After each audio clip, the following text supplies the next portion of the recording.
Don't Move is directed by Brian Netto and Adam Schindler and is currently streaming on Netflix. Now, you know, sometimes it takes somebody trying to kill you to make you realize you want to live. That's the point of this movie, at least. But anyhow, though, this one's about a woman who recently lost her child and has basically lost all hope and no longer wants to live herself. So she decides to go to this mountain and, or this hill, I should say, and prepares to end it all. Until this dude pops out of nowhere and they have a conversation for a bit. You know, he's a nice, kind, unassuming guy, of course, as always, right? She changes her mind and decides to walk with him. They both, you know, head to their, respective cars and whatnot, and homie decides to tase her, knocking her out, and then kidnaps her. She eventually wakes up in his car, tied up in his back seat. She finds a way to escape, dude's car, and then she runs away. All sounds good at this point, right? The problem is, he shot her up with some drug that will fully paralyze her within 20 minutes, which means she's got to haul ass as far away from this dude and hide, within that time limit before, her ass basically just turns to a goddamn statue, right? So how far will she get before this asshole catches up to her? And why is this guy doing this in the first place? Now, admittedly, I will say that this is actually one of the better Netflix horror movies. But that's not saying a lot anyways, right? They still don't make, or I guess produce, or whatever they do, any like really good horror flicks on Netflix yet, man. I mean, some are so-so, but overall, meh.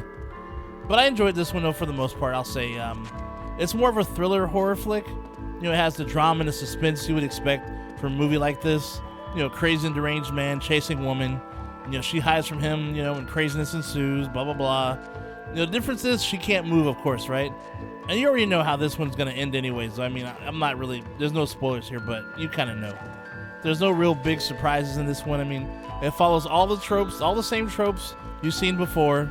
Still entertaining for the most part, though. I mean, I'll say check it out if you ain't got nothing else to watch.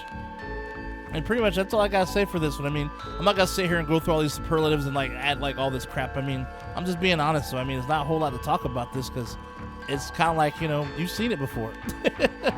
But it's still watchable, though, like I said. But if you want to see a movie, though, that did way better and actually has all the suspense, the drama, and the thrills you could take, plus it involves a dude with 2 broken legs and trapped in a house with a psychotic female, I give you Misery. After a famous author is rescued from a car crash by a fan of his novels, he comes to realize that the care he is receiving is only the beginning of a nightmare of captivity and abuse. Holy shit, man. This movie is an instant classic. I mean, it's literally a classic now because it came back out in the 90s. But Kathy Bates, dude, who plays the role of the psychotic woman, dude, she played this shit perfectly. I saw this as a kid, dude, and legit thought, dude, she was actually really crazy in real life, dude. I mean, that's how much she got my ass. That's how believable she was. This movie is so good, though. I highly recommend you check it out. And for those who haven't seen this one, I'll just say this. The scene with the sledgehammer, that's the scene, dude. Enough said. Goddamn.